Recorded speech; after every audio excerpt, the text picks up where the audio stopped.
Hello,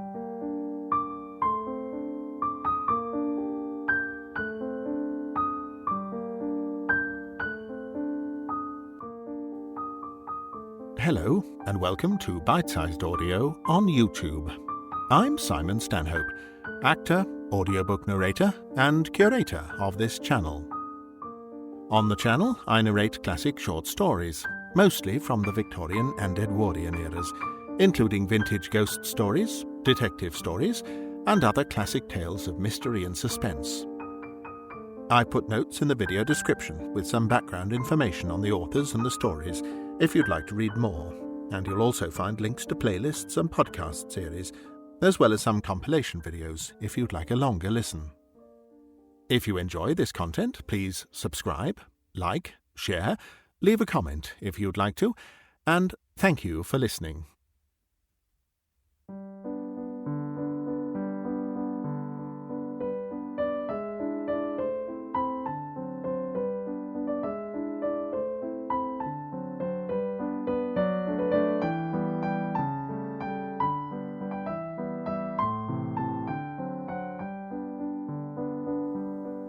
The Actor and the Alibi by G.K. Chesterton. Read by Simon Stanhope. Mr. Munden Mandeville, the theatrical manager, walked briskly through the passages behind the scenes, or rather, below the scenes. His attire was smart and festive, perhaps a little too festive. The flower in his buttonhole was festive, the very varnish on his boots was festive. But his face was not at all festive. He was a big, bull-necked, black-browed man, and at the moment his brow was blacker than usual. He had, in any case, of course, the 100 botherations that besiege a man in such a position, and they ranged from large to small, and from new to old. It annoyed him to pass through the passages where the old pantomime scenery was stacked, because he had successfully begun his career at that theatre with very popular pantomimes, and had since been induced to gamble in more serious and classical drama, over which he had dropped a good deal of money. Hence, to see the sapphire gates of Bluebeard's Blue Palace, or portions of the enchanted grove of golden orange trees, leaning up against the wall to be festooned with cobwebs or nibbled by mice, did not give him that soothing sense of a return to simplicity which we all ought to have when given a glimpse of that wonderland of our childhood. Nor had he any time to drop a tear where he had dropped the money, or to dream of this paradise of Peter Pan, for he had been summoned hurriedly to settle a practical problem, not of the past, but of the moment. It was the sort of thing that does sometimes happen in that strange world behind the scenes, but it was big enough to be serious. Miss Moroni, the talented young actress of Italian parentage, who had undertaken to act an important part in the play that was to be rehearsed that afternoon and performed that evening, had abruptly and even violently refused at the last moment to do anything of the kind.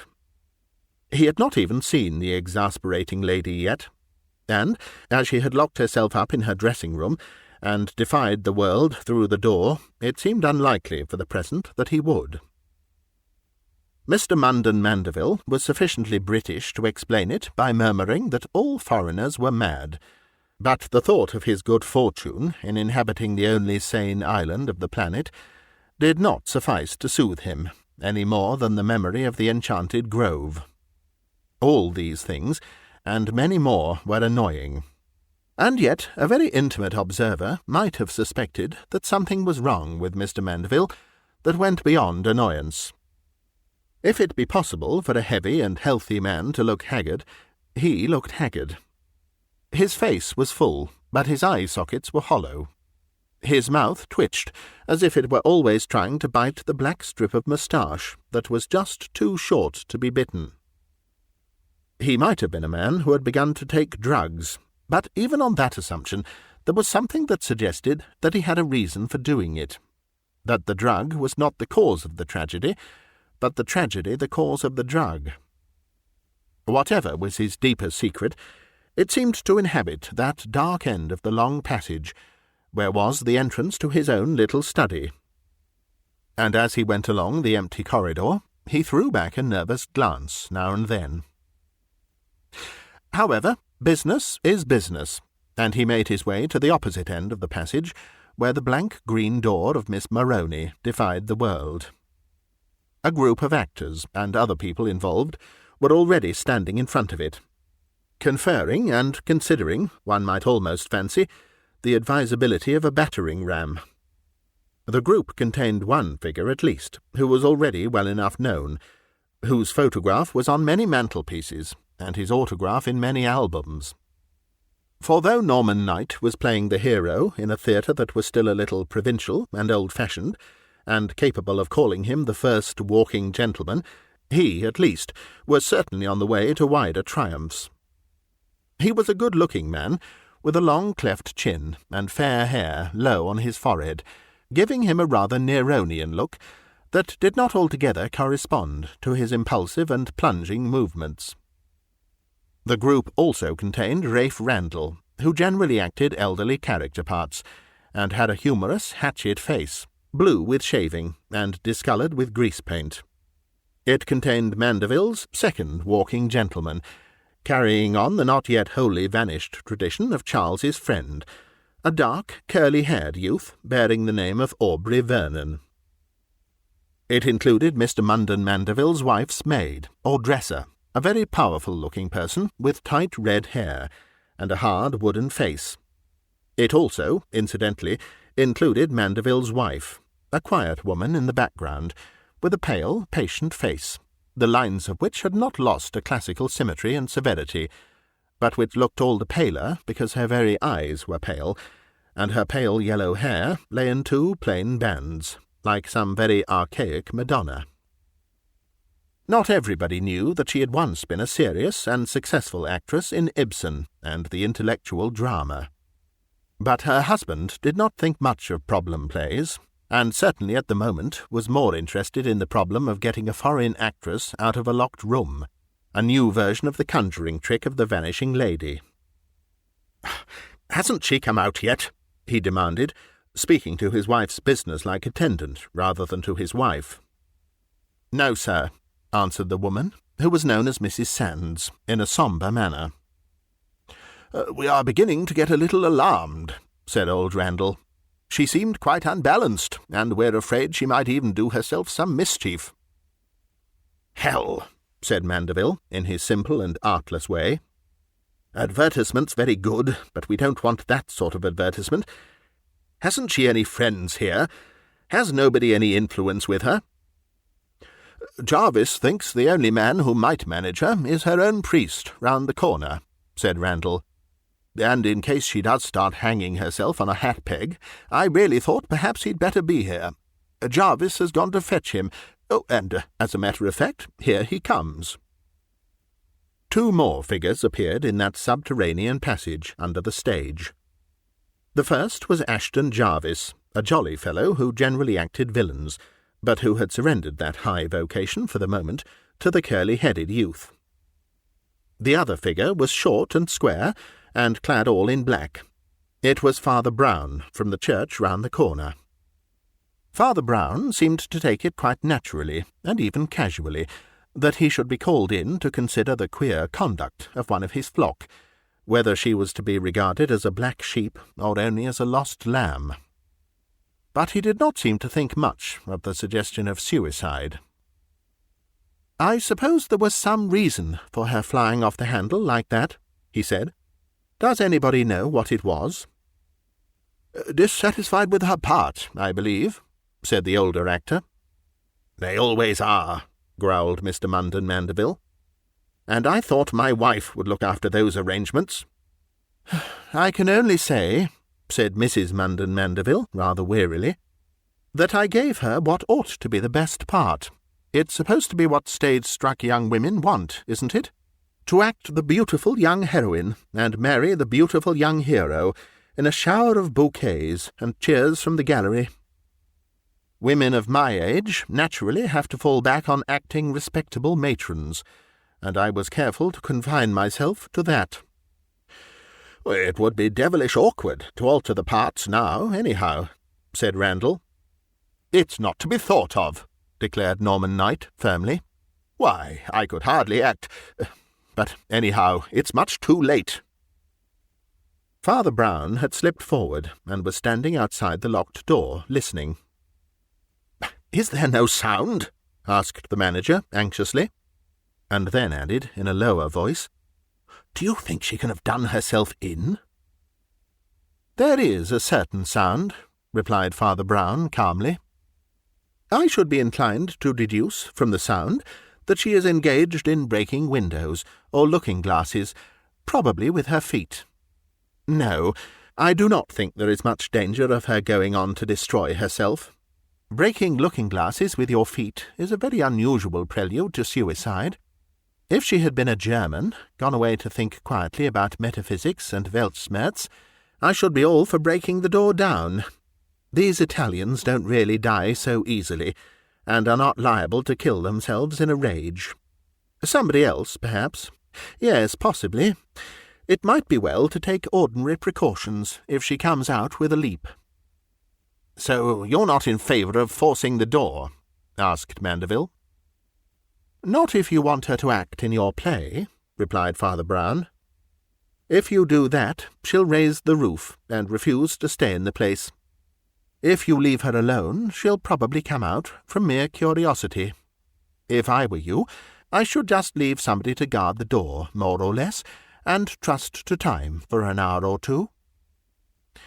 "In that case," said Mandeville, "we can only get on with rehearsing the scenes where she doesn't appear. My wife will arrange all that is necessary for scenery just now. After all, the fourth act is the main business. You'd better get on with that." "Not a dress rehearsal," said Mandeville's wife to the others. "Very well," said Knight. "Not a dress rehearsal, of course. I wish the dresses of the infernal period weren't so elaborate." "What is the play?" asked the priest, with a touch of curiosity. "The School for Scandal," said Mandeville. "It may be literature, but I want plays. My wife likes what she calls classical comedies. A long sight more classic than comic."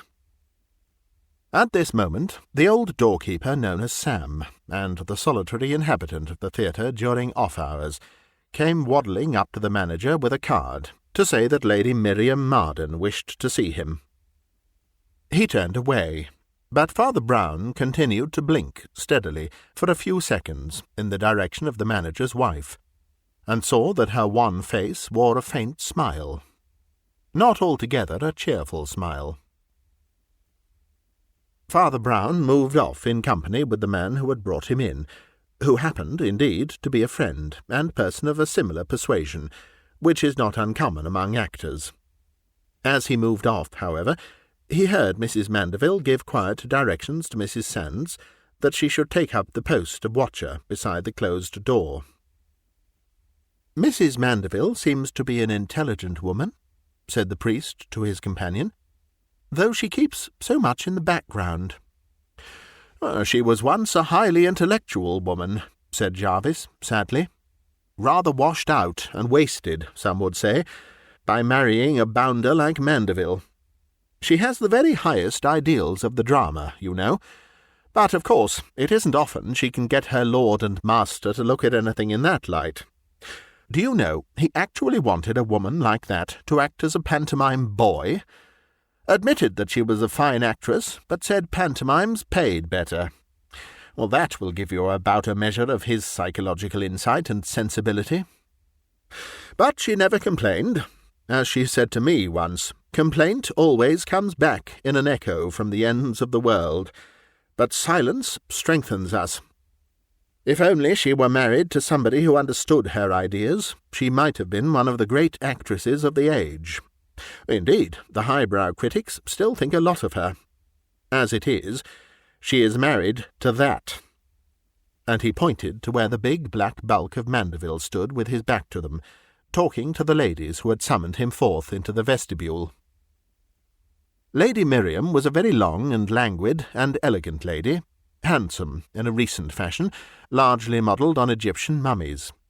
Her dark hair cut low and square, like a sort of helmet, and her lips very painted and prominent, and giving her a permanent expression of contempt. Her companion was a very vivacious lady with an ugly, attractive face, and hair powdered with grey. She was a Mrs. Teresa Talbot, and she talked a great deal, while her companion seemed too tired to talk at all. Only just as the two men passed, Lady Miriam summoned up the energy to say, "Plays are a bore, but I've never seen a rehearsal in ordinary clothes. Might be a bit funny. Somehow, nowadays, one can never find a thing one's never seen." "Now, Mr. Mandeville," said Miss Talbot, tapping him on the arm with animated persistence, "you simply must let us see that rehearsal. We can't come tonight, and we don't want to. We want to see all the funny people in the wrong clothes." "Of course I can give you a box if you wish it," said Mandeville hastily. "Perhaps your ladyship would come this way." And he led them off down another corridor. "I wonder," said Jarvis, in a meditative manner, "whether even Mandeville prefers that sort of woman." "Well," asked his clerical companion, "have you any reason to suppose that Mandeville does prefer her?" Jarvis looked at him steadily for an instant before answering. "Mandeville is a mystery," he said gravely. "Oh, yes, I know that he looks about as commonplace a cad as ever walked down Piccadilly, but he really is a mystery for all that. There's something on his conscience. There's a shadow in his life, and I doubt whether it has anything more to do with a few fashionable flirtations than it has with his poor neglected wife. If it has, there's something more in them than meets the eye. As a matter of fact, I happen to know rather more about it than anyone else does, merely by accident. But even I can't make anything of what I know, except a mystery." He looked around him in the vestibule to see that they were alone, and then added, lowering his voice, "I don't mind telling you, because I know you are a tower of silence where secrets are concerned. But I had a curious shock the other day, and it has been repeated several times since. You know that Mandeville always works in that little room at the end of the passage, just under the stage. Well, twice over I happened to pass by there when everyone thought he was alone, and, what's more, when I myself happened to be able to account for all the women in the company, and all the women likely to have to do with him, being absent or at their usual posts." "All the women?" remarked Father Brown, inquiringly. "There was a woman with him," said Jarvis, almost in a whisper. "There is some woman who is always visiting him. Somebody that none of us knows. I don't even know how she comes there, since it isn't down the passage to the door, but I think I once saw a veiled or cloaked figure passing out into the twilight at the back of the theatre, like a ghost. But she can't be a ghost, and I don't believe she's even an ordinary affair. I don't think it's love-making. I think it's blackmail." "What makes you think that?" asked the other. "Because," said Jarvis, his face turning from grave to grim, "I once heard sounds like a quarrel, and then the strange woman said, in a metallic, menacing voice, 4 words, 'I am your wife.'" "You think he is a bigamist," said Father Brown, reflectively. "Well, bigamy and blackmail often go together, of course. But she may be bluffing, as well as blackmailing. She may be mad. These theatrical people often have monomaniacs running after them. You may be right, but I shouldn't jump to conclusions. And talking about theatrical people, isn't the rehearsal going to begin? And aren't you a theatrical person?" "I'm not on in this scene," said Jarvis with a smile. "They are only doing one act, you know, until your Italian friend comes to her senses." "Talking about my Italian friend," observed the priest, "I should rather like to know whether she has come to her senses." "We can go back and see, if you like," said Jarvis, and they descended again to the basement and the long passage, at one end of which was Mandeville's study, and at the other end the closed door of Signora Maroni. The door seemed to be still closed, and Mrs. Sands sat outside it, as motionless as a wooden idol. Near the other end of the passage they caught a glimpse of some of the other actors in the scene, mounting the stairs to the stage just above. Vernon and old Randall went ahead, running rapidly up the stairs, but Mrs. Mandeville went more slowly, in her quietly dignified fashion, and Norman Knight seemed to linger a little to speak to her. A few words fell on the ears of the unintentional eavesdroppers as they passed. "I tell you a woman visits him," Knight was saying violently. "Hush," said the lady, in her voice of silver that still had in it something of steel. "You must not talk like this. Remember, he is my husband." "I wish to God I could forget it," said Knight, and rushed up the stairs to the stage. The lady followed him, still pale and calm, to take up her own position there. "Somebody else knows it," said the priest quietly, "but I doubt whether it is any business of ours." "Yes," muttered Jarvis, "it seems as if everybody knows it, and nobody knows anything about it." They proceeded along the passage to the other end, where the rigid attendant sat outside the Italian's door.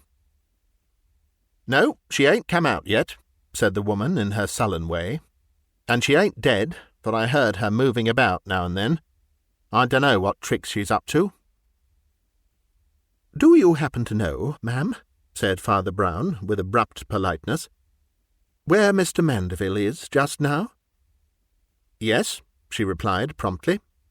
"Saw him go into his little room at the end of the passage a minute or two ago, just before the prompter called and the curtain went up. Must be there still, for I ain't seen him come out." "There's no other door to his office, you mean?" said Father Brown in an offhand way. "Well, I suppose the rehearsal's going in full swing now, for all the signora's sulking?" "Yes," said Jarvis, after a moment's silence. "I can just hear the voices on the stage from here. Old Randall has a splendid carrying voice." They both remained for an instant in a listening attitude, so that the booming voice of the actor on the stage could indeed be heard rolling faintly down the stairs and along the passage. Before they had spoken again, or resumed their normal poise, their ears were filled with another sound. It was a dull but heavy crash, and it came from behind the closed door of Munden Mandeville's private room. Father Brown went racing along the passage, like an arrow from the bow, and was struggling with the door-handle before Jarvis had wakened with a start and begun to follow him. "The door is locked," said the priest, turning a face that was a little pale, "and I am all in favour of breaking down this door." "Do you mean," asked Jarvis, with a rather ghastly look, "that the unknown visitor has got in here again? Do you think it's anything serious?" After a moment he added, "I may be able to push back the bolt. I know the fastening on these doors." He knelt down and pulled out a pocket-knife with a long steel implement, manipulated it for a moment, and the door swung open on the manager's study. Almost the first thing they noticed was that there was no other door, and even no window, but a great electric lamp stood on the table. But it was not quite the first thing that they noticed, for even before that they had seen that Mandeville was lying flat on his face in the middle of the room, and the blood was crawling out from under his fallen face like a pattern of scarlet snakes that glittered evilly in that unnatural subterranean light. They did not know how long they had been staring at each other when Jarvis said, like one letting loose something that he had held back with his breath, "If the stranger got in somehow, she has gone somehow." "Perhaps we think too much about the stranger," said Father Brown. "There are so many strange things in this strange theatre that you rather tend to forget some of them." "Why, which things do you mean?" asked his friend quickly. "There are many," said the priest. "There is the other locked door, for instance." "But the other door is locked," cried Jarvis, staring. "But you forgot it all the same," said Father Brown. A few moments afterwards he said thoughtfully, "That Mrs. Sands is a grumpy and gloomy sort of card." "Do you mean," asked the other in a lowered voice, "that she's lying, and the Italian did come out?" "No," said the priest calmly. "I think I meant it, more or less, as a detached study of character." "You can't mean," cried the actor, "that Mrs. Sands did it herself?" "I didn't mean a study of her character," said Father Brown. While they had been exchanging these abrupt reflections, Father Brown had knelt down by the body, and ascertained that it was beyond any hope or question a dead body. Lying beside it, though not immediately visible from the doorway, was a dagger of the theatrical sort, lying as if it had fallen from the wound, or from the hand of the assassin. According to Jarvis, who recognized the instrument, there was not very much to be learned from it, unless the experts could find some fingerprints. It was a property dagger. That is, it was nobody's property. It had been kicking about the theatre for a long time, and anybody might have picked it up. Then the priest rose, and looked gravely round the room. "We must send for the police," he said, "and for a doctor, though the doctor comes too late. Looking at this room, by the way, I don't see how our Italian friend could manage it." "The Italian?" cried his friend. "I should think not. I should have thought she had an alibi, if anybody had. 2 separate rooms, both locked at opposite ends of a long passage, with a fixed witness watching it." "No," said Father Brown, "not quite. The difficulty is how she could have got in at this end. I think she might have got out the other end." "And why?" asked the other. "I told you," said Father Brown, "that it sounded as if she was breaking glass, mirrors, or windows. Stupidly enough, I forgot something I knew quite well, that she is pretty superstitious. She wouldn't be likely to break a mirror, so I suspect she broke a window. It's true that all this is under the ground floor, but it might be a skylight or a window opening on an area. But there don't seem to be any skylights or areas here." And he stared at the ceiling very intently for a considerable time. Suddenly he came back to conscious life again with a start. "We must go upstairs and telephone and tell everybody. It is pretty painful. My God, can you hear those actors still shouting and ranting upstairs? The play is still going on. I suppose that's what they mean by tragic irony." When it was fated that the theatre should be turned into a house of mourning, an opportunity was given to the actors to show many of the real virtues of their type and trade. They did, as the phrase goes, behave like gentlemen, and not only like first walking gentlemen. They had not all of them liked or trusted Mandeville, but they knew exactly the right things to say about him. They showed not only sympathy, but delicacy in their attitude to his widow. She had become, in a new and very different sense, a tragedy queen. Her lightest word was law, and while she moved about, slowly and sadly, they ran her many errands. "She was always a strong character," said old Randall, rather huskily, "and had the best brains of any of us. Of course, poor Mandeville was never on her level in education and so on, but she always did her duty splendidly. It was quite pathetic, the way she would sometimes say she wished she had more intellectual life. But Mandeville, well, nil nisi bonum, as they say." And the old gentleman went away, wagging his head sadly. "Nil nisi bonum, indeed," said Jarvis grimly. "I don't think Randall, at any rate, has heard of the story of the strange lady visitor. By the way, don't you think it probably was the strange woman?" "It depends," said the priest. "Whom you mean by the strange woman?" "Oh, I don't mean the Italian woman," said Jarvis hastily. Though, as a matter of fact, you were quite right about her, too. When they went in, the skylight was smashed, and the room was empty. But so far as the police can discover, she simply went home in the most harmless fashion. No, I mean the woman who was heard threatening him at that secret meeting. The woman who said she was his wife. Do you think she really was his wife?" "It is possible," said Father Brown, staring blankly into the void, "that she really was his wife." "Well, that would give us the motive of jealousy over his bigamous remarriage," reflected Jarvis. "For the body was not robbed in any way. No need to poke about for thieving servants, or even impecunious actors. But as for that, of course, you've noticed the outstanding and peculiar thing about the case." "I have noticed several peculiar things," said Father Brown. "Which one do you mean?" "Well, I mean the corporate alibi," said Jarvis gravely. "It's not often that practically a whole company has a public alibi like that. An alibi on a lighted stage, and all witnessing to each other. As it turns out, it is jolly lucky for our friends here that poor Mandeville did put those two silly society women in the box to watch the rehearsal. They can bear witness that the whole act was performed without a hitch, with the characters on the stage all the time. They began long before Mandeville was last seen going into his room.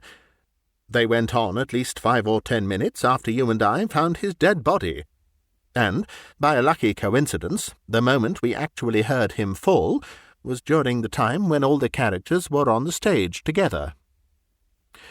"Yes, that is certainly very important, and simplifies everything," agreed Father Brown. "Let us count the people covered by the alibi. There was Randall. I rather fancy Randall practically hated the manager, though he is very properly covering his feelings just now. But he is ruled out. It was his voice we heard thundering over our heads from the stage. There is our jeune premier, Mr. Knight. I have rather good reason to suppose he was in love with Mandeville's wife, and not concealing that sentiment so much as he might. But he is out of it, for he was on the stage at the same time, being thundered at. There was that amiable young man, Aubrey Vernon. He's out of it. And there's Mrs. Mandeville. She's out of it. Their corporate alibi, as you say, depends chiefly on Lady Miriam and her friend in the box, though there is the general common-sense corroboration that the act had to be gone through, and the routine of the theatre seems to have suffered no interruption. The legal witnesses, however, are Lady Miriam and her friend Miss Talbot. I suppose you feel sure they are all right." "Lady Miriam?" said Jarvis in surprise. "Oh, yes. I suppose you mean that she looks a queer sort of vamp. But you've no notion what even the ladies of the best families are looking like nowadays.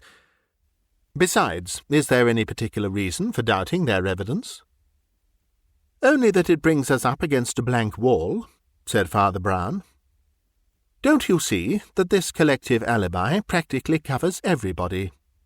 Those 4 were the only performers in the theatre at the time, and there were scarcely any servants in the theatre. None, indeed, except old Sam, who guards the only regular entrance, and the woman who guarded Miss Maroney's door. There is nobody else left available but you and me. We certainly might be accused of the crime, especially as we found the body. There seems nobody else who can be accused. You didn't happen to kill him when I wasn't looking, I suppose?" Jarvis looked up with a slight start and stared a moment. Then the broad grin returned to his swarthy face. He shook his head. "You didn't do it," said Father Brown, "and we will assume for the moment, merely for the sake of argument, that I didn't do it.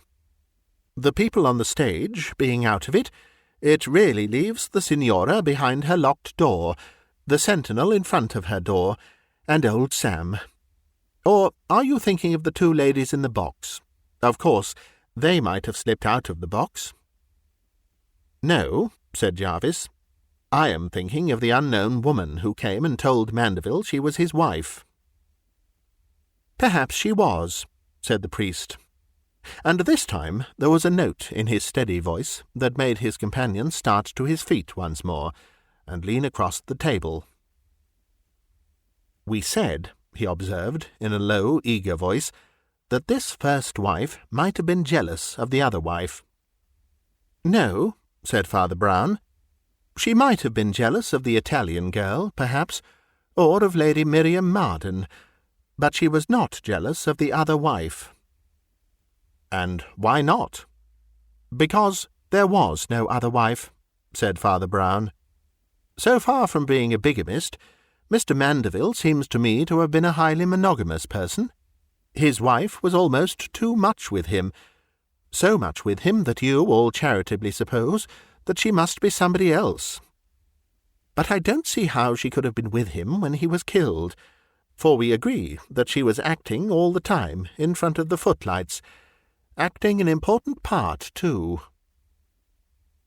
"Do you really mean," cried Jarvis, "that the strange woman who haunted him like a ghost was only the Mrs. Mandeville we know?" But he received no answer, for Father Brown was staring into vacancy, with a blank expression, almost like an idiot's. He always did look most idiotic at the instant when he was most intelligent. The next moment he scrambled to his feet, looking very harassed and distressed. "This is awful," he said. "I'm not sure it isn't the worst business I ever had. But I've got to go through with it. Would you go and ask Mrs. Mandeville if I may speak to her in private?" "Oh, certainly," said Jarvis, as he turned towards the door. "But what's the matter with you?" "Only being a born fool," said Father Brown. "A very common complaint in this vale of tears.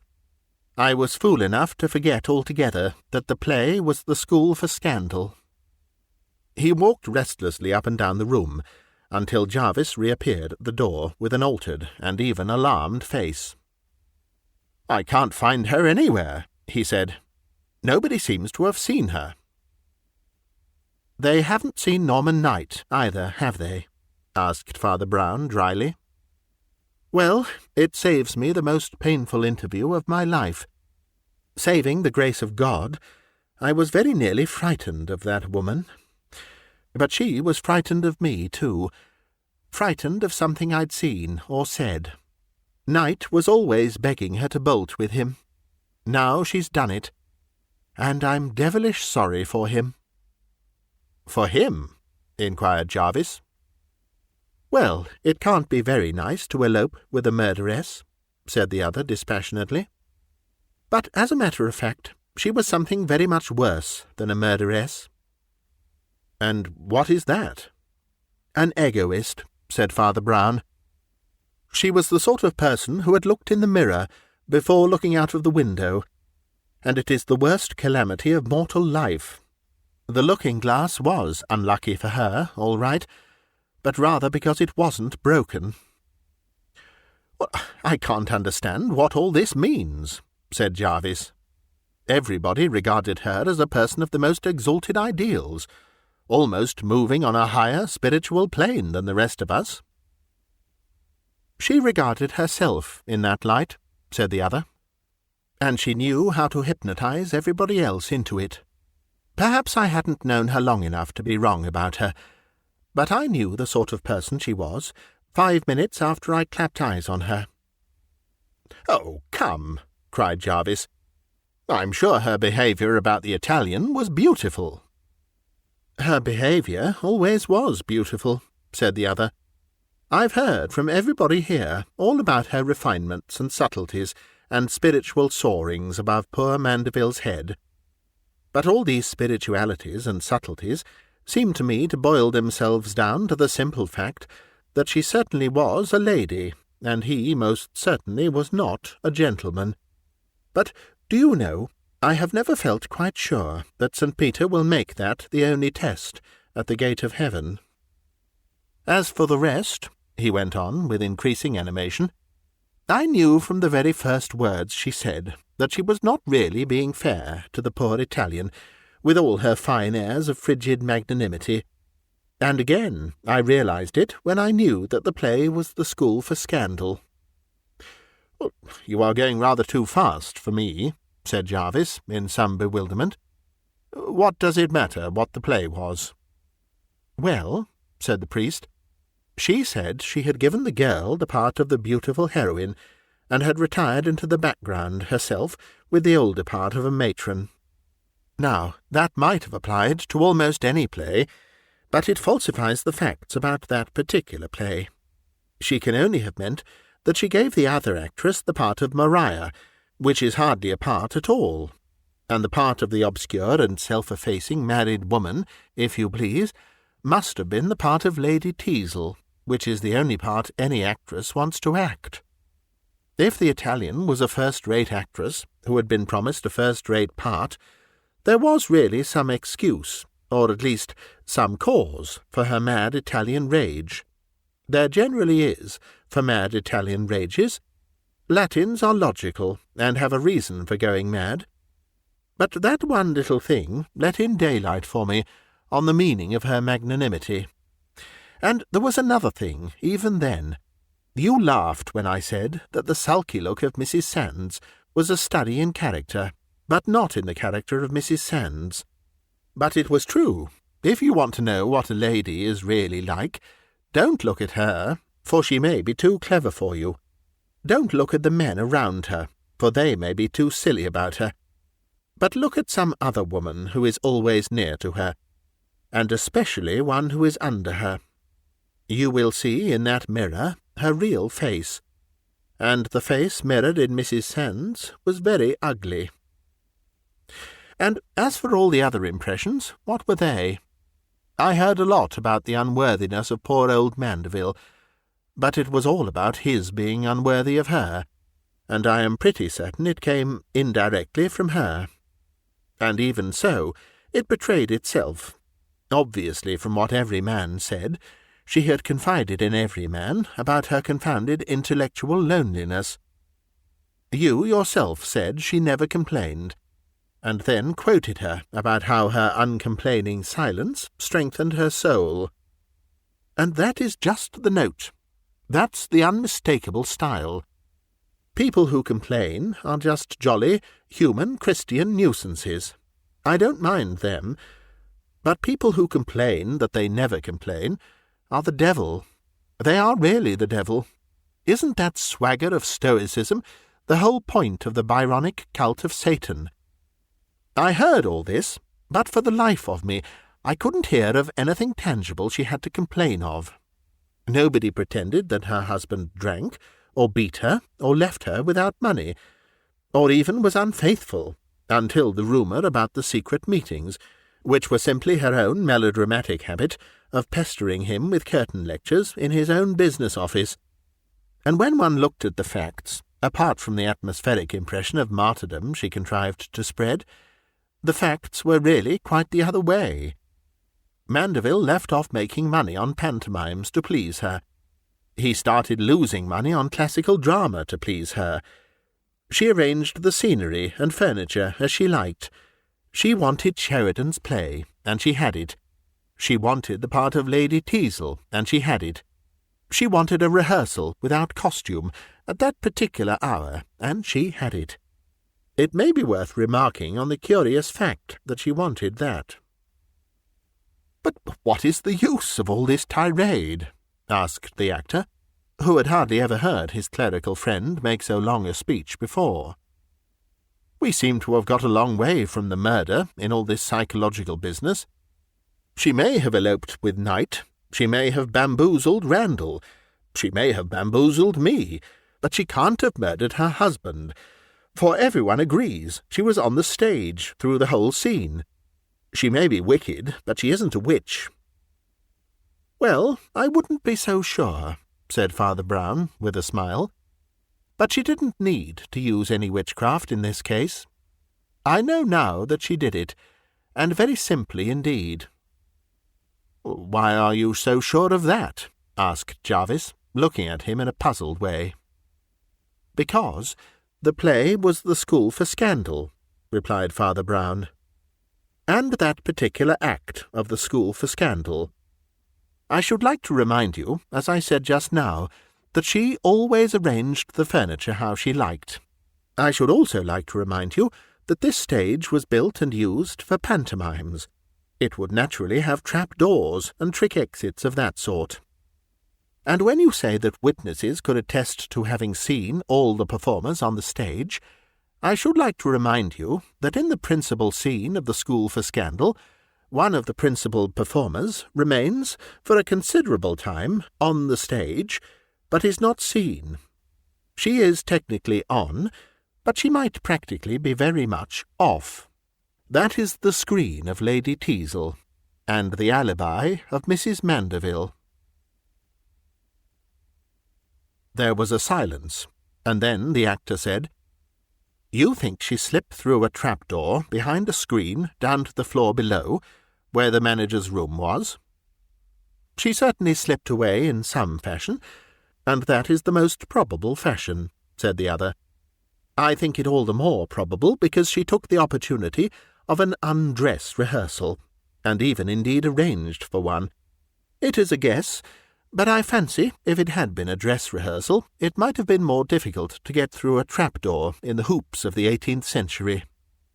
There are many little difficulties, of course, but I think they could all be met in time and in turn." "What I can't meet is the big difficulty," said Jarvis, putting his head on his hand with a sort of groan. "I simply can't bring myself to believe that a radiant and serene creature like that could so lose, so to speak, her bodily balance, to say nothing of her moral balance. Was any motive strong enough? Was she very much in love with Knight?" "I hope so," replied his companion, "for really it would be the most human excuse. But I'm sorry to say that I have my doubts. She wanted to get rid of her husband, who was an old-fashioned provincial hack, not even making much money. She wanted to have a career as the brilliant wife of a brilliant and rapidly rising actor. But she didn't want, in that sense, to act in the School for Scandal. She wouldn't have run away with a man, except in the last resort. It wasn't a human passion with her, but a sort of hellish respectability. She was always dogging her husband in secret, and badgering him to divorce himself, or otherwise get out of the way.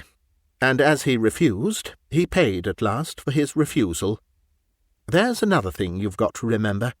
You talk about these highbrows having a higher art and a more philosophical drama. But remember what a lot of the philosophy is. Remember what sort of conduct those highbrows often present to the highest. All about the will to power, and the right to live, and the right to experience. Damned nonsense, and more than damned nonsense. Nonsense that can damn." Father Brown frowned, which he did very rarely, and there was still a cloud on his brow as he put on his hat, and went out into the night.